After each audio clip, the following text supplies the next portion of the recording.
tanto jugando suelto como en competición.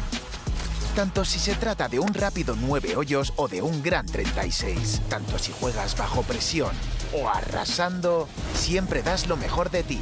Nuevo fuel de FootJoy. Yeah. Some champagne. I figured that might help. And ready. Here with our 2022 champion at the Palos Verdes Championship presented by Bank of America. Marina, it's been a whirlwind since your last putt drop. Just take us through some of your emotions that you're feeling right now. Yeah, so to start, I didn't really know what was going on, like as per usual, and I just didn't check the leaderboard. So I putted out on 18. I saw that I was in first, but I obviously knew that there were groups behind. So I didn't even have an opportunity to look at what that even meant in terms of, you know, who was behind, how many holes they had left, how many opportunities they had for birdie, eagle, etc. So I just was a little on the anxious side, if I'm being honest. You know, I just wanted to be in a good headspace if there was a potential that I had to go play a playoff or anything like that. So I just didn't want to, you know, count anything like as if it was going to have happened without it have happening. So I just was, you know, a little probably on the reserve side and quiet. I just didn't want to celebrate something that wasn't really a thing. So I went to the locker room, I signed some autographs. I was just trying to kill time, you know, and just waiting for those last few groups to finish. And then once they finished, it was just kind of like an overload of emotions. It's been a tough couple years, so still haven't really probably processed everything yet, but it's been amazing. You know, PV's been great. The community here, there were so many fans out the last few days, which is really nice to see. Everyone's rallying around us being here, which is great. And I've had some close friends, childhood friends that have come out to watch, so it kind of just felt a little bit like home. I mean, it's been a while. Yeah, 4 years. In 4 years, 2018 Yeah. in Portland. How much does this mean to finally, you know, you were telling Karen Stupples, I'm getting older. A lot. Yeah, so. I'm not going to lie. If you had talked to me last year or the beginning of even this year, didn't think it was even a remote possibility that I was going to win ever again. Didn't know how much longer I really want to be golfing ever again. I mean, I'm getting older. My back has been a struggle. You know, COVID changed a lot of things. It changed people. You know, my priority of being home and kind of just spending more time in one place and feeling a sense of community has been important to me. And it's tough. Like the tour life takes you away from that.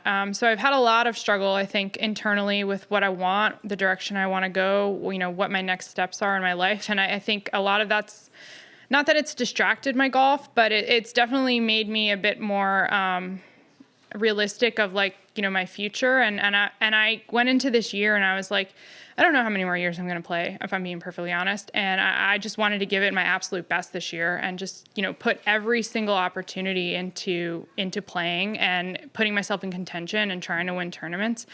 And I mean, it's amazing that it's happened. I didn't know if it was going to, but my outlook this year was to go back to like 100%, and wherever that left me. And the day that I want to step away from playing, you know, I feel like I will have given everything that I have given, you know, to this game and to myself and to everyone that's helped me get here. You know, I owe so many people a lot. So it's been a tough journey, but I do think my perspective has changed a lot since 2018. Let's talk a little bit about today. I mean, Yeah. you started today 3 shots back, had to make something happen. Totally. 5 under 66. Just, I mean, what was going through your mind? You had a couple bogeys early, but you settled down. How did you get yourself to kind of dial it back? You know, I bogeys are weird, and I feel like people get uncomfortable at different points in their round, and I was kind of almost glad that I got off to like a little bit of a rocky start, because I was like, you know what, I got all that anxiety, whatever kind of energy that is kind of out of my system. At that point, you know, I kind of glanced at the leaderboard. I saw that Megan had maybe gone like 3 under through 3 straight out of the gate. And I was like, okay, it's game on. Like, there's scores to be had out here. Like, if I'm going to sit around and just, you know, try and make pars, that's not going to win anything. So I said, you know what, let's see how many birdies you can make for the rest of the day. And made that bogey on 3, which wasn't the end of the world. I made a really awesome up and down on the drive. It was a drive. Is it number 5? That was the tee they had pushed forward. I hit, my 3-wood left into the bunker on a slight downhill lie, and it was a kind of a longer shot, and I made a really good up and down for birdie to get myself back to even.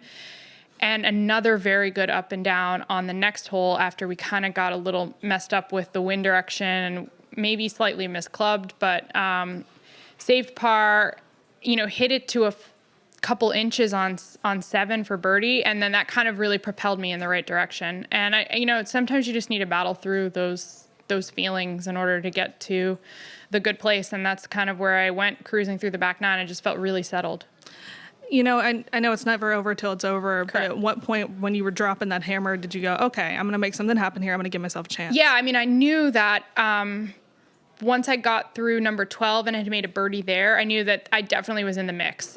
There was no way that if I didn't, finish the round from that point on with 2 more birdies, that I wasn't going to have a chance to win the tournament.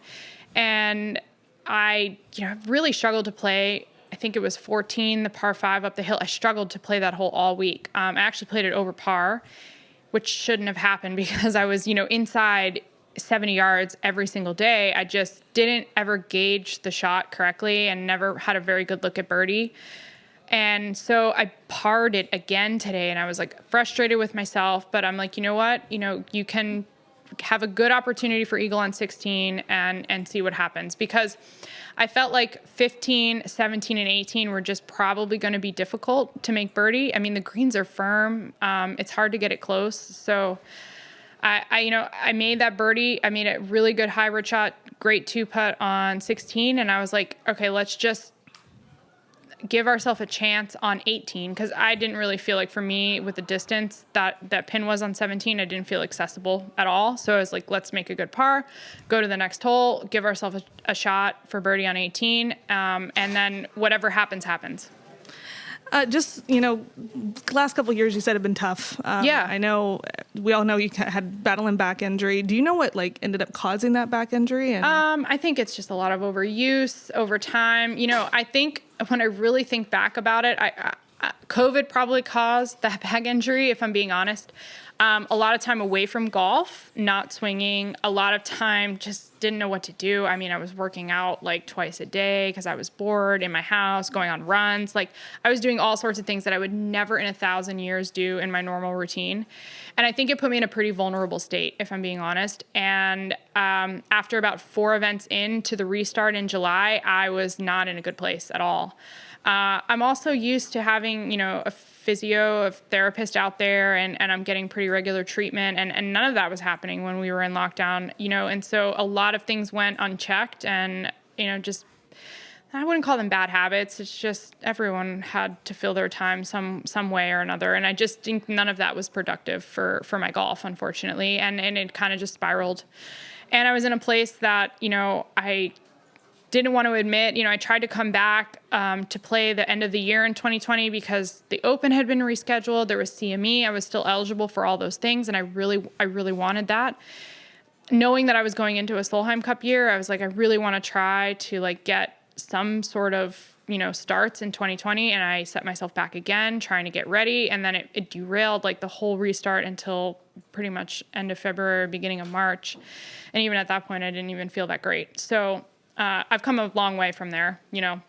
Over a year later, I feel, as strong and as healthy as I've been, which is great. Knock on wood, that's where I stay. Been working too with Claude Harmon. How long has that relationship been? That started, we're going on about a year. I want to say it started in April of May of last year. Kind of before the US Open, I had seen him a couple times, and he's awesome. He's been great with me.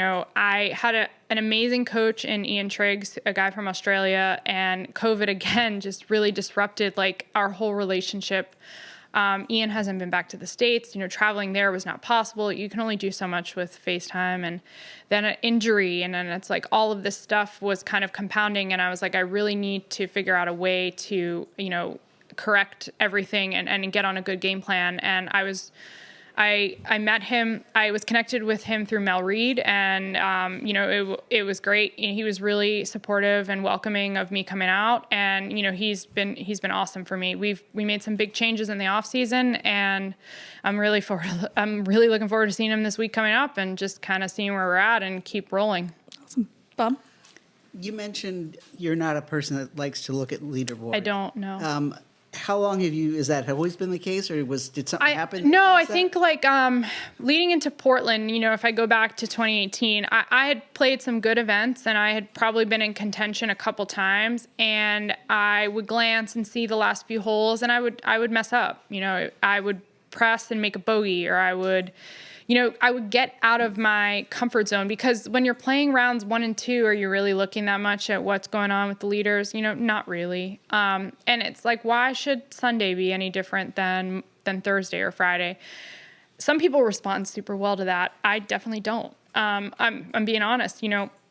The nerves, the anxiety, like all of that is a real thing, and it affects me. So if I can figure out tricks to minimize, having to acknowledge any of those things, then I'm going to.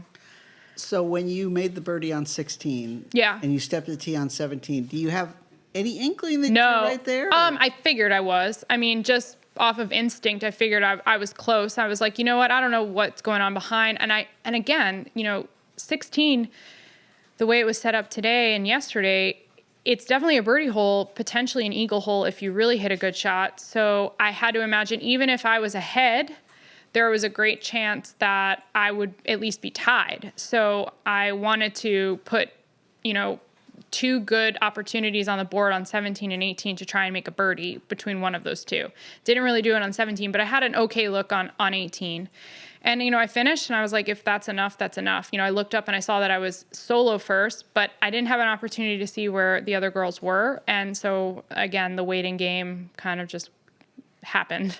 The course today, the way it was playing, no one was able to really separate. Did that play into being able to come from behind? And yeah, maybe. I don't know. I mean, I actually thought the course today, yesterday and Friday was so windy, and the greens really have firmed out, and I found it difficult to hold the greens on certain holes. So I thought that since Friday it's been playing tough. I thought today was maybe a little bit easier, only because the wind wasn't as strong. But which I was actually hoping for much tougher conditions today, because I felt like it wouldn't take such a low score to end up winning. But it worked out how it worked out, and everything towards the end just kind of set up well. I felt like I had a lot of numbers that were good for me on the last 5-6 holes. You mentioned you weren't sure, and still aren't, how long you want to play and all Yeah. that. Does this change that at all? I don't know.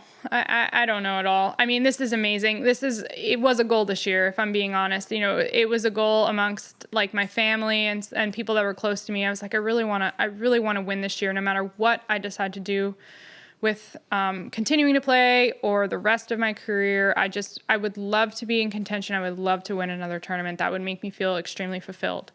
And it is. And I want to keep putting myself in that place. But I also want to acknowledge, how I feel physically, mentally, and, what I want to do with, the rest of my life. And I love golf very much. I'm just going to see what happens. Last thing, with the back, did you have to do anything surgically, or was it just laying off? I laid off, did a couple cortisone injections and a lot of rest and a lot of rehab, but it just took a long time. It took a long time to really feel comfortable swinging and training. And, I guess people don't quite understand. There's a lot that goes into being out here and competing. There's a lot of time in the gym. There's a lot of repetition on the range, chipping, putting, all of that stuff you need to be physically capable of doing it, no matter whatever your injury may or may not be. It kind of doesn't really matter. When you are not 100%, it's very hard to put in the hours. You're trying to, and it's hard. You're distracted. You're worried about, am I going to make it worse? Am I doing too much? You're trying to find that balance. So when you can play a little bit without that lingering in the back of your mind, it feels good. It's a weight lifted, I will say. With the conditions here, it's really hilly. You got a lot. I was proud of myself. I got done every day, and my therapist, Tracy, who I see regularly, she was happy with, the shape that my body was in after walking all these hills and playing golf.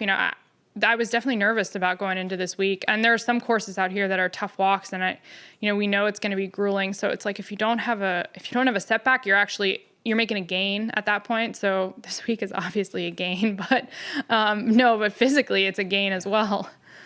Thanks. Appreciate it. Yep.